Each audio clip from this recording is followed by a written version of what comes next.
Vamos a subir al monte una vez más, vamos a ir una y otra vez. Hemos estado estudiando ya las bienaventuranzas y vamos a continuar estudiando acerca de ellas. En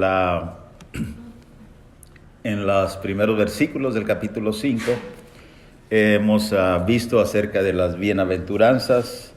En otras palabras, ¿quién es el feliz realmente? ¿Quién es el feliz realmente?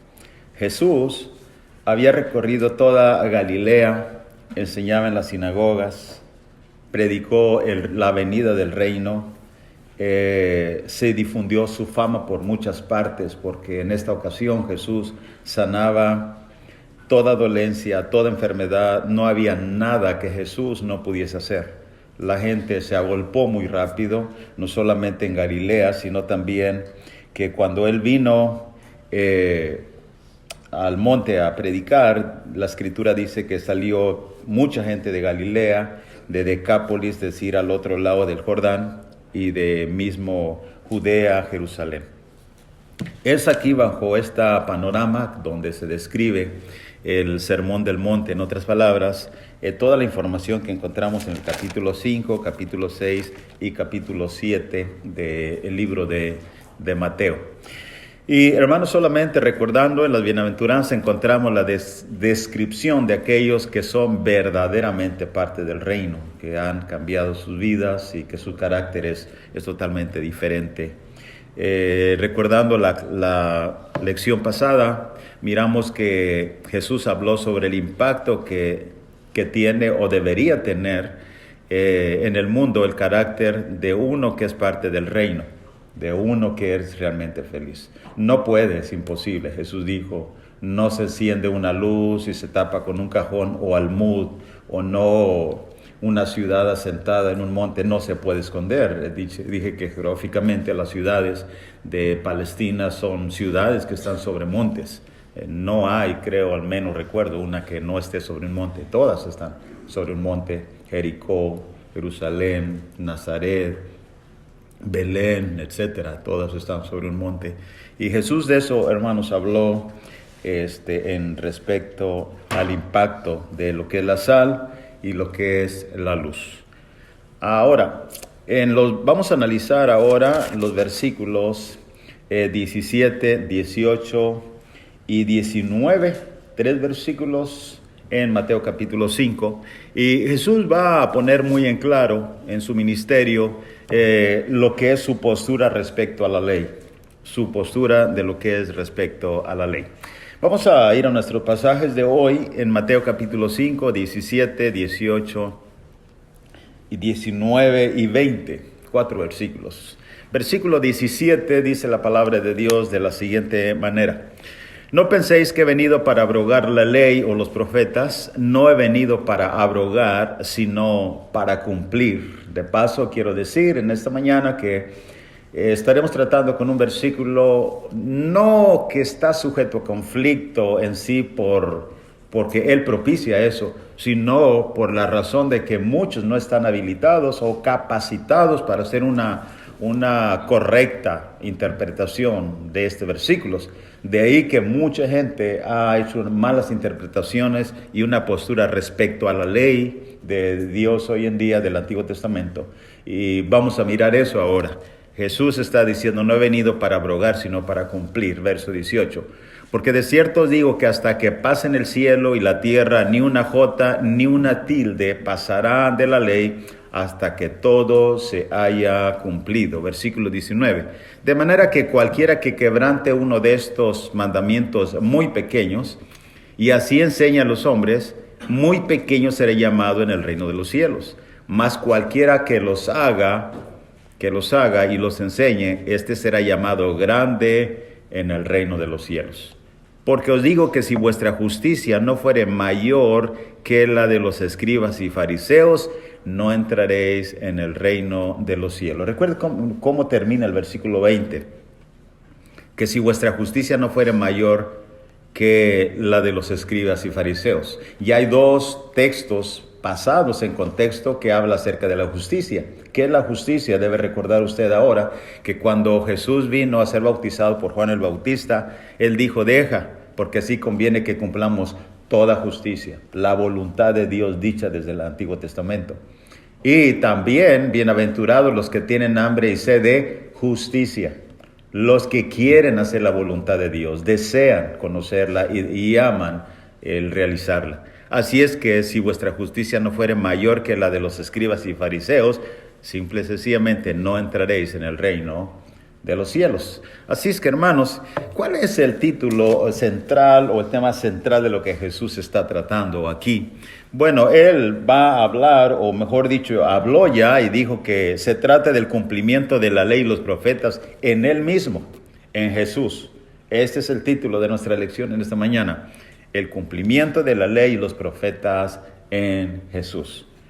Así es que vamos a comenzar. Es muy importante comprender lo que Jesús está diciendo y no malinterpretar lo que Jesús está diciendo. Necesitamos interpretar la Biblia, como decía, de una forma adecuada.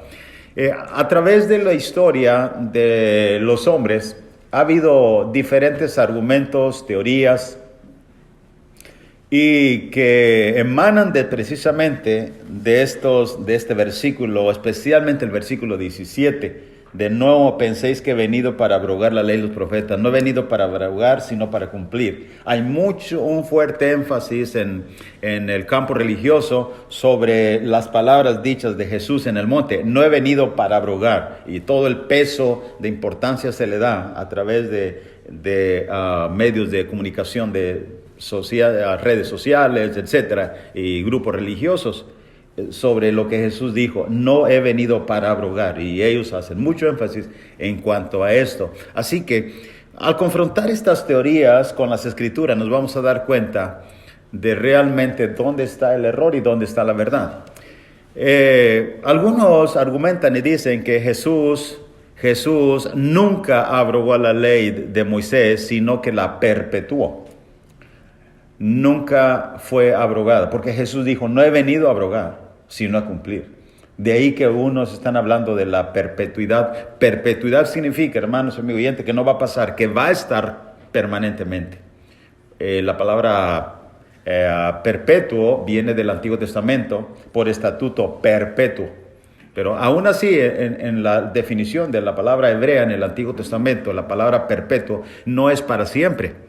No es para siempre, sino por el tiempo que Dios haya designado. Recuerden los modismos que estudiamos en cuanto a cómo interpretar las Escrituras. Pero bueno, ¿qué de algunos que dicen que Jesús nunca abrogó, sino que perpetuó la ley?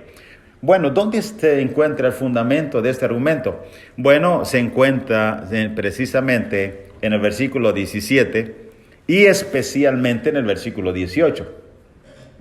En el verso 18 se lee así, de Mateo 5, porque de cierto os digo, note bien que es una continuidad o continuación del verso 17, porque de cierto os digo que hasta que pasen el cielo y la tierra,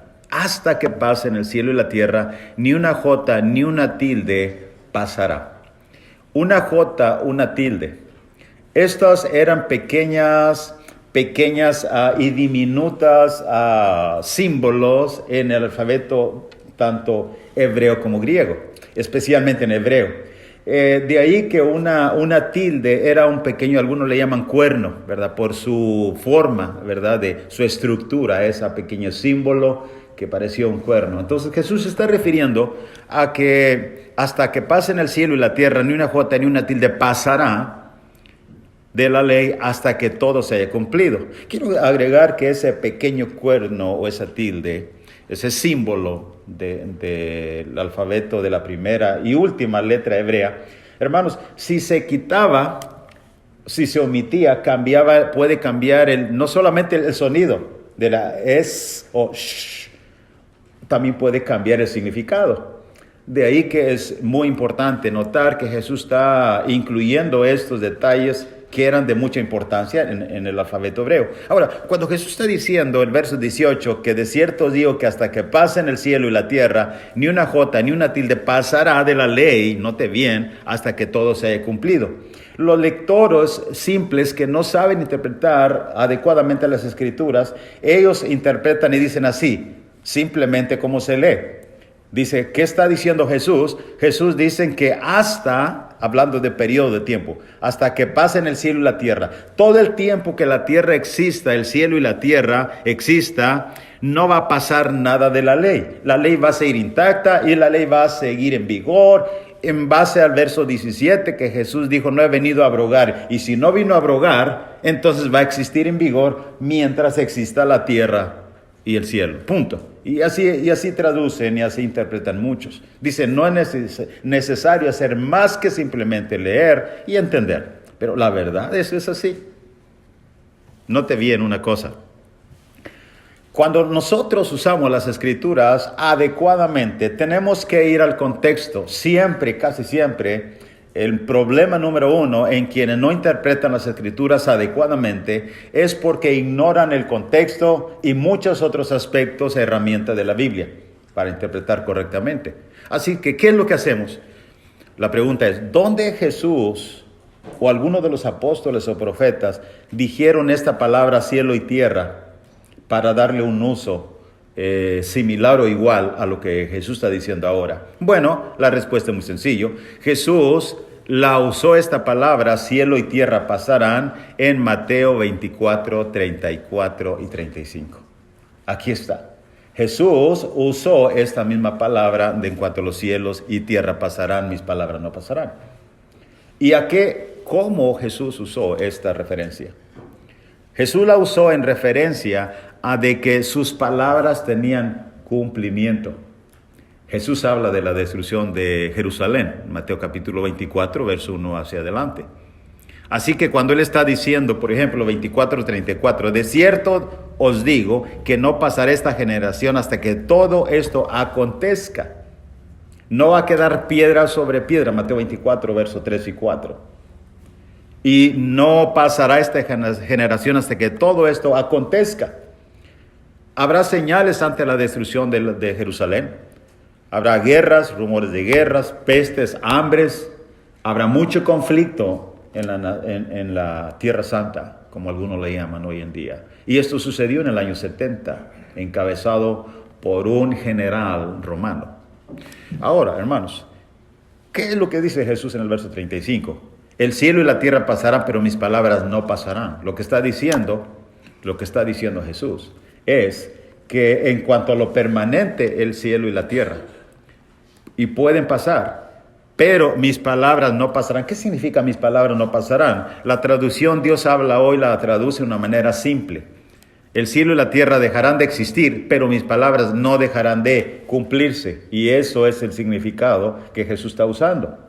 Así es que cuando volvemos al verso 18 de Mateo 5, Jesús está diciendo que puede pasar el cielo y la tierra, pero la ley no puede dejar de cumplirse. Tiene que cumplirse la ley. Aún hasta la tilde, ese pequeño cuerno que va en la letra del alfabeto hebreo, tiene su significado y su utilidad y va a cumplirse. Ahora, y dice, hasta que todo se haya cumplido. Una de las cosas que vemos aquí precisamente es una mala interpretación del versículo 18. Y el segundo punto, que la misma Biblia, no necesitamos defender la Biblia se defiende sola porque es la palabra de Dios. La pregunta es, cuando hay una situación así, la pregunta es en el verso 18. Ok, si alguien piensa que la ley no fue abrogada, la ley de Moisés, y que va a seguir en vigor hasta que la tierra pase y el cielo, la pregunta es, ¿por qué Jesús dijo hasta que todo se haya cumplido? La pregunta es, ¿hay partes de la ley que se van a cumplir aún después de la muerte de Jesús? Y aún, fíjense bien el punto, ¿se seguirán cumpliendo hoy en día hasta que la tierra exista? ¿Qué parte de la ley? Que hablen, que digan. Y no hay argumento, hermanos. Escuche bien esto. Dicen, es que la ley tiene que cumplirse. ¿Qué parte de la ley se está cumpliendo hoy en día? La pregunta es esa. No hay nada. Nada. Y la tierra aún sigue. Y ese es el punto. Es una mala interpretación de este versículo. Y la palabra hasta significa que hay un límite. Hasta que todo se haya cumplido. Así es que ese es uno de los argumentos que hoy en día existen. Jesús nunca abrogó la ley de Moisés, sino que la perpetuó. Es falso. Este versículo no está enseñando eso. Ahora, en segundo lugar, algunos dicen que Jesús solo abrogó una parte de la ley. Y eso es mucho más común que la perpetuidad. Creo que un gran porcentaje de personas religiosas hoy en día está diciendo que Jesús solamente abrogó una parte de la ley y la otra no. ¿Ya? ¿Cómo es eso? Bueno, porque regularmente, hermanos, para muchos la ley del antiguo pacto o antiguo testamento o la ley de Moisés, para muchos se divide en tres partes la ley de Moisés. La ley judiciales, leyes ceremoniales y leyes morales. ¿Cuáles son las leyes judiciales? Bueno, la ley civil que tiene que ver con el pueblo. Que si el toro tuyo acornare un siervo tuyo, ¿qué es lo que tiene que pasar? ¿Muere o no muere el buey? Etcétera, etcétera. Son leyes judiciales. Leyes civiles. Las ceremoniales tienen que ver con las ofrendas en el templo. Aquellas ofrendas que hacen expiación por el pecado y clases de pecado, etcétera, especialmente los sábados. Y la otra, la ley moral, que tiene que ver con la vida moral del pueblo, con la moralidad. No descubrirás tú la desnudez de tu padre, tu madre, etcétera, etcétera, etcétera, etcétera. Ya. Y así, hermanos, la gente dice, son tres clases de leyes en una. Leyes judiciales, leyes ceremoniales y leyes morales. Y cuando las personas están diciendo que en realidad Jesús abrogó parte de la ley, una sí, una no, ¿a qué se refieren ellos? Porque a veces son convenientes defender ciertas prácticas del Antiguo Testamento. De ahí que notemos una cosa, la palabra de Dios habla de la ley, habla de acta de decretos abolidos, sin hacer distinción alguna entre estas tres clases de leyes. Por ejemplo, acompáñenme ahora en Efesios capítulo 2, verso 14, verso 15, note bien. Dice ahí Efesios 2, verso 14 y verso 15. Dice, porque Él es nuestra paz. ¿Quién? Jesús es nuestra paz. Que de ambos pueblos hizo uno. ¿Cuáles pueblos? Pueblo judío y pueblo gentil. En Efesios, en el contexto, capítulo 2, verso 11, de misma carta de Efesios, dice el apóstol Pablo, acordaos vosotros los gentiles que en otro tiempo eran llamados incircuncisión por la llamada circuncisión hecha con mano. Y habla mucho acerca de los gentiles. Pablo habla bien claro en Romanos capítulo 1, Romanos capítulo 2 y finalmente resume en el capítulo 3 que todos, judíos y gentiles, están bajo pecado. ¿Se fijan en eso? De ahí que de ambos pueblos hizo uno, Jesús, derribando la pared intermedia de separación. ¿Qué separaba a ambos pueblos, judíos y gentiles? Bueno, note bien, Pablo explica de parte de Dios lo que separaba a judíos y gentiles. Verso 15 de Efesios capítulo 2. Aboliendo en su carne las enemistades. La palabra abolir, ¿ok? Abolir, note bien, es una palabra que tiene que ver con abrogar. Dicho de otra manera. Abrogar, abolir. Aboliendo en su carne uno las enemistades, porque había enemistades. ¿Recuerda usted cuando David vio al filisteo? ¿Quién es este incircunciso? En Juan capítulo 4 dijo la mujer samaritana, porque judíos no se tratan entre sí. ¿Cómo tú me pides de beber? En Hechos capítulo 10 dijo el apóstol Pedro, ustedes saben cuán abominable es entrar un judío en casa de gentiles. Dios me ha mostrado hoy que no llame inmundo. ¿Se fija? De ahí que aboliendo en su carne las enemistades. ¿Qué otra cosa? La ley de los mandamientos expresados en ordenanzas. ¿Qué son esos? ¿Qué son los mandamientos expresados en ordenanzas? Bien, estos dos aspectos creaban una enemistad entre judíos y gentiles, porque judíos y gentiles no se trataban entre sí, puesto que los judíos tenían a Jehová de los ejércitos, tenían la ley del Antiguo Testamento, y los gentiles no. Pero él abolió en su carne las enemistades, la ley de los mandamientos expresados en ordenanzas, para crear en sí mismo, en él mismo, de los dos, un solo y nuevo hombre, haciendo la paz. En Efesios capítulo 2, 19, dice el apóstol Pablo, dice que ahora nosotros edificados sobre el fundamento de los apóstoles, siendo Jesucristo la principal piedra. Así que ya no soy extranjero ni advenedizos, sino miembros de la familia de Dios, de los santos. ¿Ve eso?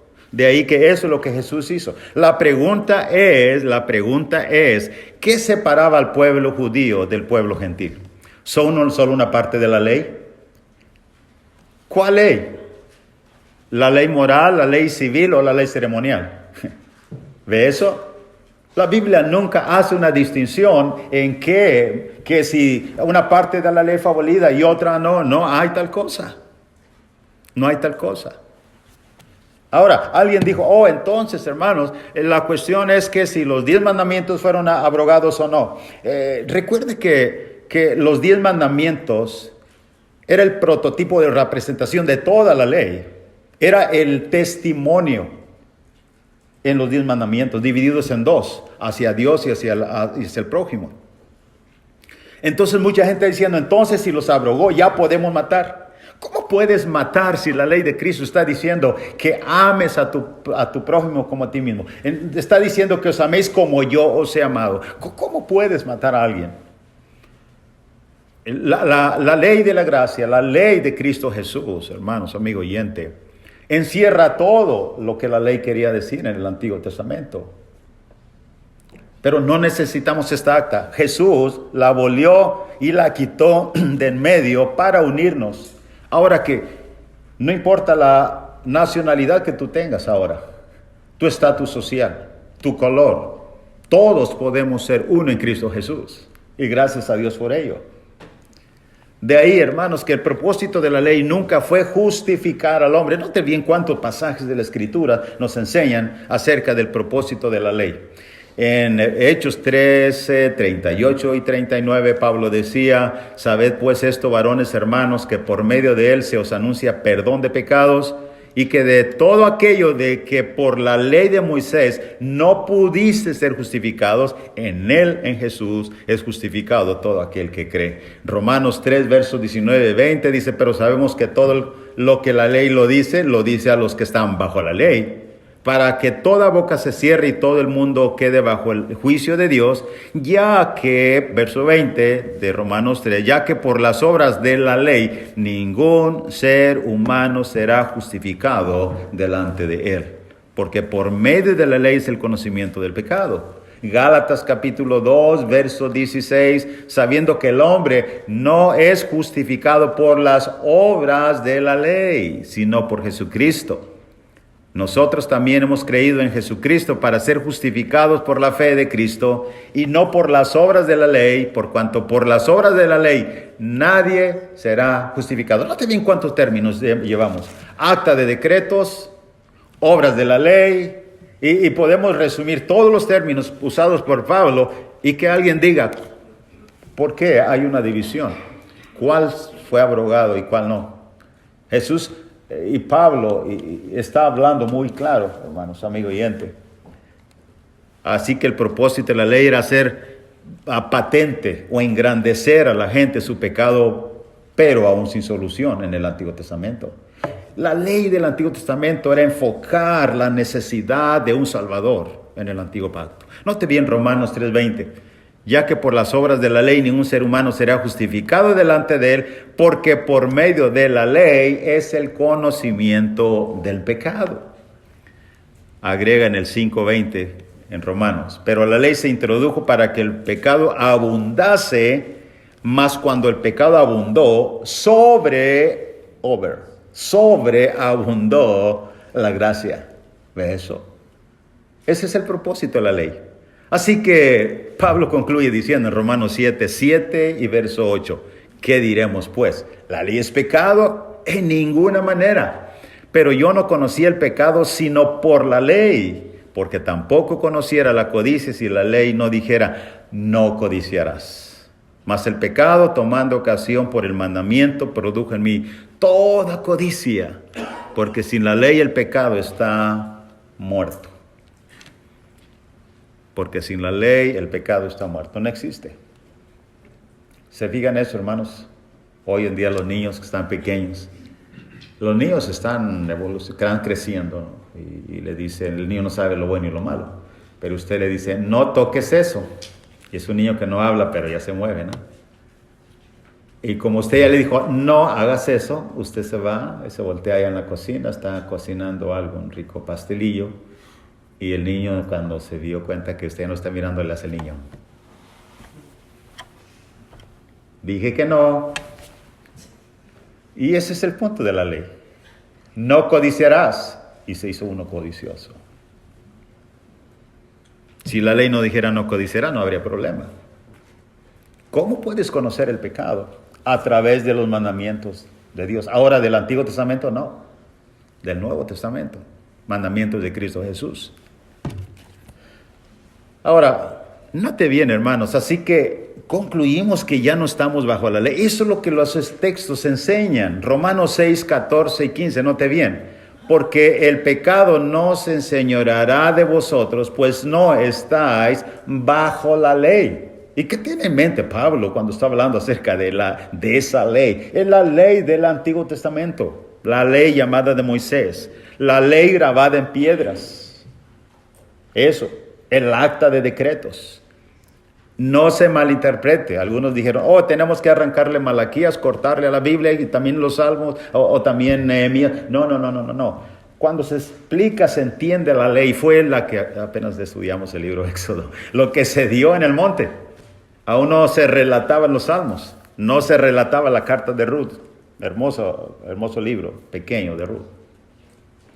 No, la ley, hermanos, ese es el punto. La ley. Y dice, porque no estamos bajo la ley, sino bajo la gracia. ¿Qué pues? Romanos 6:15. ¿Pecaremos porque no estamos bajo la ley, sino bajo la gracia? En ninguna manera. ¿Qué da por asentado, Pablo? ¿De que estamos bajo la ley o no estamos bajo la ley? De que no estamos bajo la ley.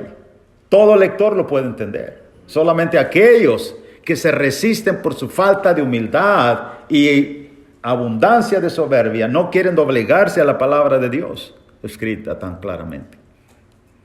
Gálatas 3, 24, 25 dice, de manera que la ley ha sido nuestro ayo. ¿Qué es nuestro ayo?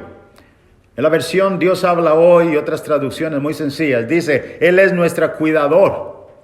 El ayo era como nodriza que cuidaba a un bebé. Y llegando a la edad adecuada, así como la madre de Moisés entrega a la hija de Faraón. Esto, hermano, la ley ha sido nuestro ayo. Fue quien nos cuidó, dice Pablo a los Gálatas, para llevarnos a Cristo a fin de que fuésemos justificados por la fe. Pero venida la fe, ya no estamos bajo ayo. ¿Qué es el énfasis de Pablo? Ya no estamos bajo la ley, nuevamente.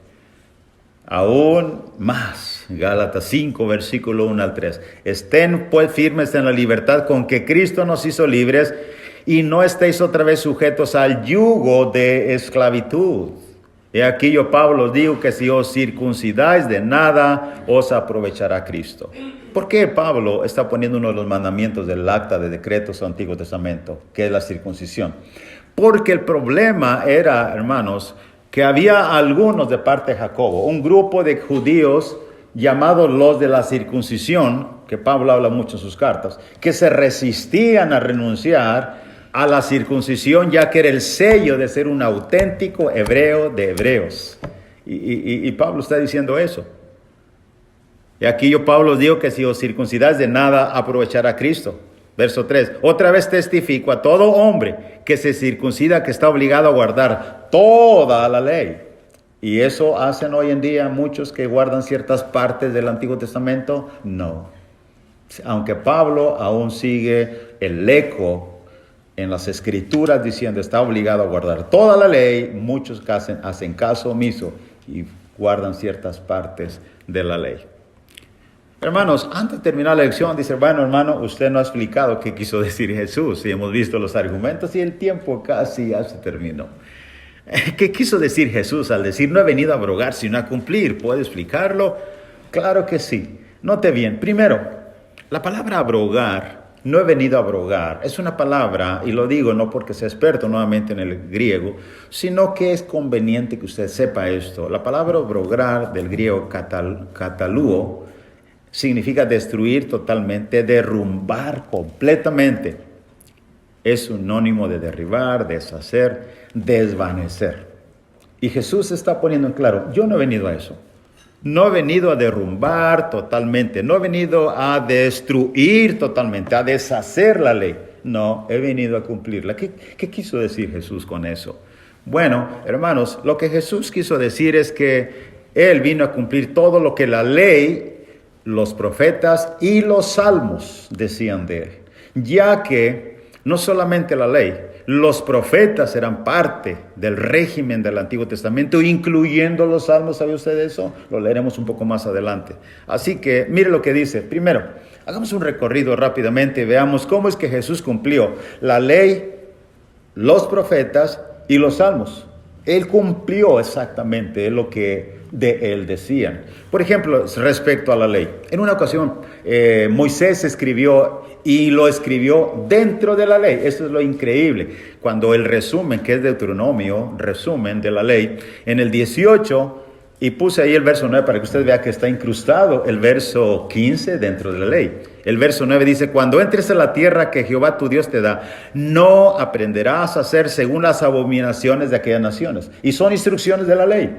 Y no te viene el verso 15, profeta de en medio de ti, de tus hermanos, como yo te levantará Jehová tu Dios, a él oiréis.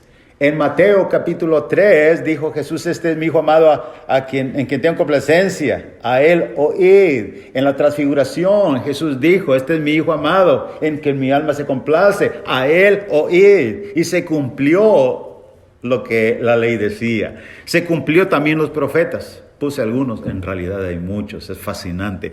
¿Cómo usted lee Mateo 1, 22 y 23? Todo esto aconteció para que se cumpliese lo dicho por el Señor por medio del profeta cuando dijo, he aquí una virgen concebirá y dará a luz un hijo, llamará su nombre Manuel, porque traducido es Dios con nosotros, en su nacimiento. Y todo su ministerio, hermanos, para que se cumpliese. Vino a Capernaum para que la profecía se cumpliese. ¿Y cuántas cosas? En Mateo 12, 16 al 18. Y les encargaba rigurosamente que no le descubriesen para que se cumpliese lo dicho por el profeta Isaías cuando dijo, aquí mi siervo, a quien he escogido, mi amado, en quien se agrada mi alma, pondré mi espíritu sobre él y a los gentiles anunciará juicio. Mateo 27, 35. Cuando lo hubieron crucificado, repartieron entre sí sus vestidos y echando suertes, para que se cumpliese lo dicho por el profeta, partieron entre sí mis vestidos y sobre mi ropa echaron suertes. En los salmos también. En Salmo 22, 15 al 18. Como un tiesto se secó mi vigor, y mi lengua se pegó a mi paladar, y me has puesto en el polvo de la muerte. Porque perros me han rodeado, me han cercado cuadrilla de malignos, horadaron mis manos y mis pies. ¿A quién horadaron los pies y las manos? Sino es a Jesús. Este es un salmo mesiánico. Miles de años antes que Jesús estuviera pendiente de la cruz por ti y por mí. Verso 17, contar puedo todos mis huesos, entre tanto que ellos me miran y me observan. Repartieron entre sí mis vestidos y sobre mi ropa echaron suerte. Se cumplió los salmos. Y mire esto, hermanos. Lucas 24, 42 al 44. Iban dos camino a Emaús cuando Jesús se apareció a ellos. Lo convencieron de quedarse en la aldea. No creían aún y Jesús les pidió algo de comer. Dice el 24, 42 de Lucas que entonces le dieron parte de un pez asado y un panal de miel y él lo tomó y comió delante de ellos. Y les dijo, estas son las palabras que os hablé estando aún con ustedes, que era necesario que se cumpliese todo lo que está escrito de mí en la ley de Moisés, en los profetas y en los salmos. Yo no he venido a abrogar, a deshacer, a derrochar, sino a cumplir. Y dice, esto era lo que yo les había dicho. Hermanos, qué claro es lo que Jesús dice. Dice el verso 18 de Mateo 5, no pasará el cielo y la tierra, ni una jota, ni una tilde, hasta que todo se haya cumplido. Déjeme decirle que Jesús cumplió cabalmente y perfectamente todo lo que la ley, los profetas y los salmos decían de él. Todo se cumplió. ¿Ha leído usted Juan 19:30? ¿Qué quiere decir esto? En el último momento de su vida o el momento de llegada de su muerte. Dice Juan 19:30 que cuando Jesús hubo tomado el vinagre, cuando él le había dicho, tengo sed. Cuando hubo tomado el vinagre, dijo, consumado es. Y habiendo inclinado la cabeza, entregó el Espíritu. ¿Qué se consumió? Consumó. ¿Qué se completó? En el inglés es algo que se completa, complete, que está lleno, completo. Como cuando tú tienes una figura y lo rellenas como los niños, dentro está completo. Ya puedes quitar la figura, está completo. La ley esa era figura de lo que había de llenar Jesús. La expresión consumado se traduce la palabra tetelestai, que significa llevado a su fin, completo, perfecto, hasta que todo se haya cumplido. ¿Cuál es la lección de esta mañana para ti y para mí? ¿Cuál es? Jesús cumplió toda la ley. Jesús cumplió todo el requerimiento que la ley demandaba. Ezequiel 18:4, Ezequiel 18:20 decía, el alma que pecare, esa morirá. Todos merecíamos morir, pero había un justo, Jesús, el que vino por amor, Juan 3:16, a morir en el lugar que te correspondía a ti y a mí. Cumplió toda la ley, lo llenó, el sacrificio perfecto. Ya no hay nada que hacer. Estamos bajo la gracia, estamos bajo el Nuevo Testamento. El hombre necesita avanzar. Si usted está oyendo ahora y se quedó estancado bajo el Antiguo Testamento, entonces Jesús aún no viene. Jesús ya vino y cumplió cuando Él dijo, consumado es. Si usted tiene alguna duda, háganoslo saber. Si usted es una persona que no ha venido a los pies de Jesús y necesita hacerlo, déjenoslo saber. Podemos ayudarle. Y si usted aún no sabe más en qué consiste en convertirse en un hijo de Dios, háganoslo saber, también podemos ayudarle. Vamos a estar de pie en esta mañana para cantar el himno de invitación. Dios les bendiga. Gracias por su atención.